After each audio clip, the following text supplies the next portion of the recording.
Olá pessoal, hoje vamos falar um pouquinho sobre a Parashá dessa semana, Parashá Vaigash.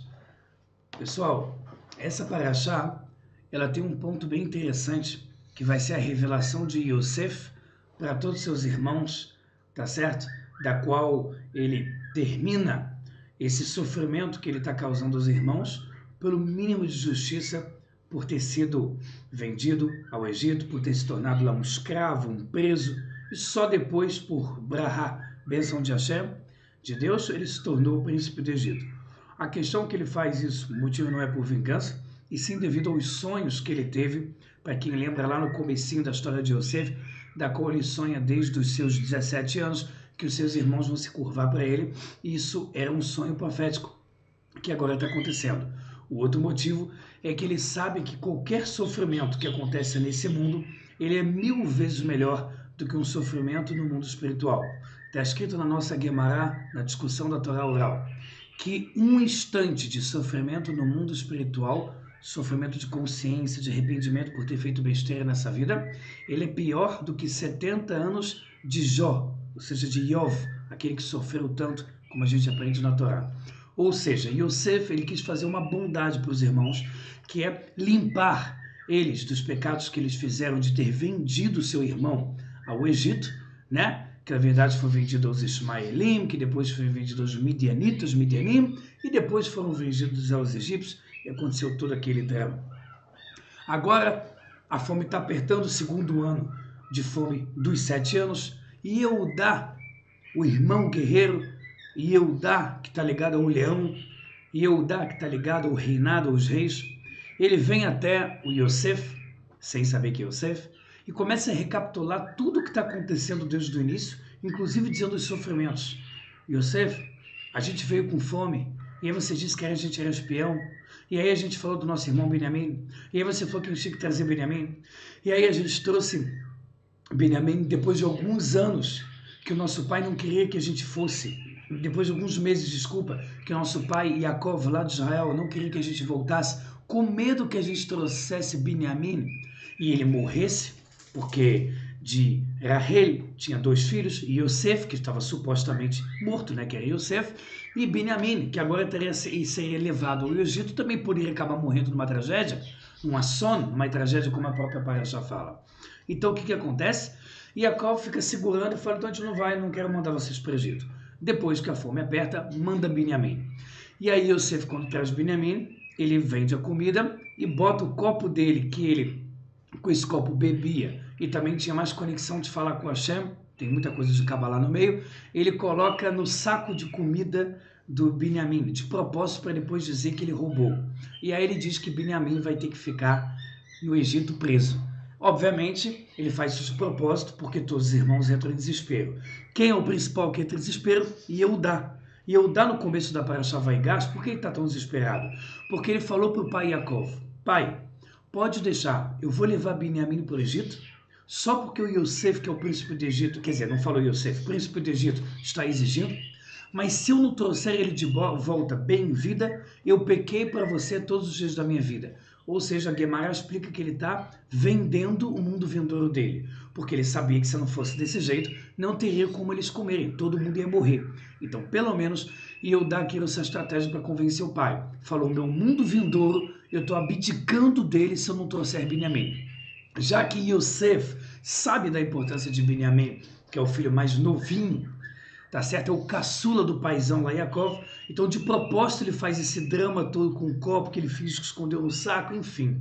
E agora Yehudá está recapitulando tudo para o príncipe do Egito, que não sabe que é Yosef, para mostrar o quanto eles estão sofrendo, pelo amor de Deus. Deixa a gente ficar em paz, tá tudo bem.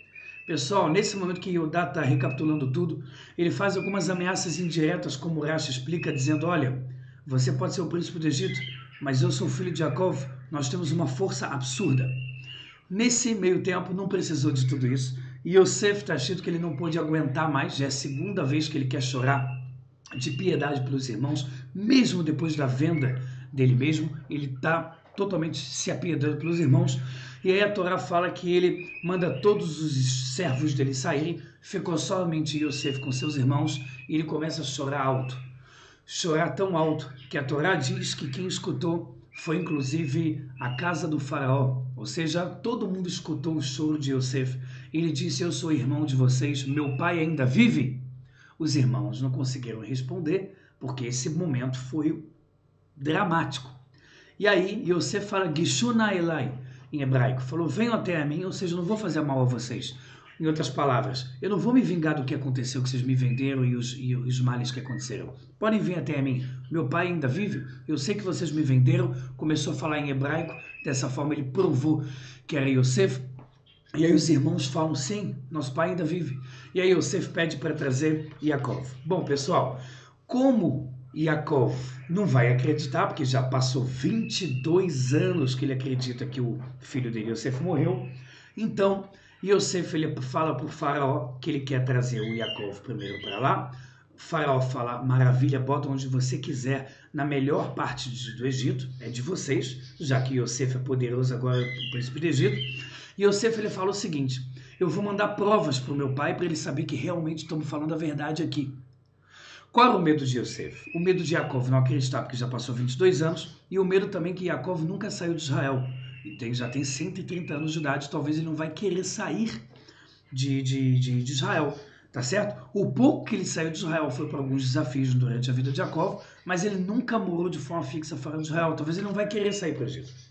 Então Yosef, ele manda carruagens, burros, cavalos, vaca, toda a riqueza para mostrar que realmente não está de brincadeira. Alguém está mandando e está falando a verdade. Quando chegou falando para Yaakov, Yaakov não conseguiu acreditar de primeira, e aí ele viu a carruagem fora, acreditou. Então, acho que nesse momento voltou a profecia para ele, que ele ficou 22 anos sem profecia. Daqui a gente aprende quando uma pessoa está de luto, entristecida, ele não consegue se conectar direito com Hashem. Isso é uma dica para o nosso dia a dia, que a gente só pode estar bem com Hashem, bem com nós mesmos, bem com nossos filhos, familiares, todo mundo, se a gente está alegre, se a gente está feliz, mesmo que às vezes a gente precisa forçar, ou seja, se trabalhar para ficar feliz. Nem sempre a gente acorda de bom humor, nem sempre a gente tem motivos bastante para estar alegre, mas se a gente se aprofundar na realidade espiritual, a gente sempre vai ter todos os motivos do mundo para ficar feliz. Yaakov vai para o Egito e conhece Faraó. E aí ele abençoa o Faraó. Qual era a bênção? Era do rio Nilo. Falou: olha, pode deixar que essa fome não vai ter problema, o rio Nilo vai subir, tá certo? Já que o faraó está fazendo uma bondade de dizer para Yosef: fica à vontade, os irmãos também. E aí Yaakov vem com todos os familiares, com a esposa, com todos os filhos, com os filhos dos próprios filhos, né, os seus netos, e traz todo mundo para o Egito. E Yaakov, ele estava com medo. Então, no meio do caminho em Beersheba, quando o Yaakov estava vindo para o Egito, ele fez um sacrifício para Hashem. Hashem aparece no sonho e fala: olha, fica tranquilo, você vai ser enterrado em Israel, você não vai ter que ficar lá para sempre, e pode deixar que você vai ter sucesso. Vocês não ficam preocupados com a idolatria lá, é um desafio necessário que você está tendo que passar para a terra do Egito. Ele vai e conhece o faraó, como a gente falou, e ele fala do sofrimento da vida dele em uma frase só, dizendo: eu tive 130 anos com dificuldades, já que se a gente olhar a vida toda de Jacó, foi um de puro desafio e realmente muitos sofrimentos, porque ele carrega no final das contas o mérito do povo o judeu nascer, né? O terceiro patriarca, e o final é o Yaakov, quer dizer, mérito de Jacó e Yaakov, o povo judeu existe. E aí ele mora lá e está escrito que a fome aumenta, e no final das contas o povo do Egito começa a falar: eu não tenho mais dinheiro. Então o faraó manda Yosef falar: então vendam o seu gado. E aí vende o gado, depois não tem mais gado, então vende a terra, depois não tem mais terra, vendam a si mesmo. Todo mundo do Egito se tornou escravo. E a prova que o faraó queria que ficasse provado que todo mundo virou escravo é que cada um de uma cidade foi morar em outra cidade, como se fosse: agora eu estou em outra cidade, sem a minha casa, sem nada, para todo mundo se sentir mesmo escravo do faraó. E assim foi. Uma coisa interessante é que depois que eles viraram escravos, pediram para Yosef: deem para a gente semente, para a gente poder produzir na terra. Mas está escrito na Torá que a terra não produzia. Lo katsir velo harish. Significava que não tinha como arar a terra de tão fraca que ela estava, e não tinha também como colher.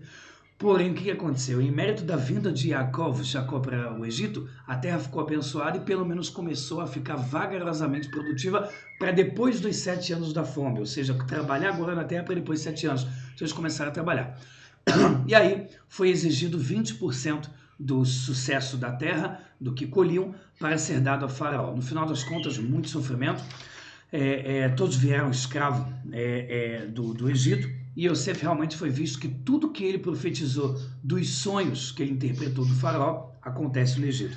O final da Parashá diz que o povo judeu começou a crescer lá absurdamente e eles ahuzá bares, ou seja, eles começaram a prender a terra, ou seja, começaram a abençoar a terra com a vinda deles, com o seu estudo de Torá, e a terra começou a florescer, eles começaram a crescer muito em quantidade.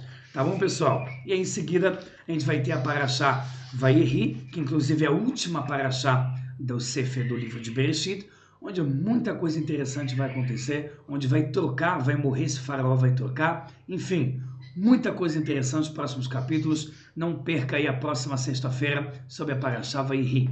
Tudo de bom, Shabbat Shalom e até a próxima.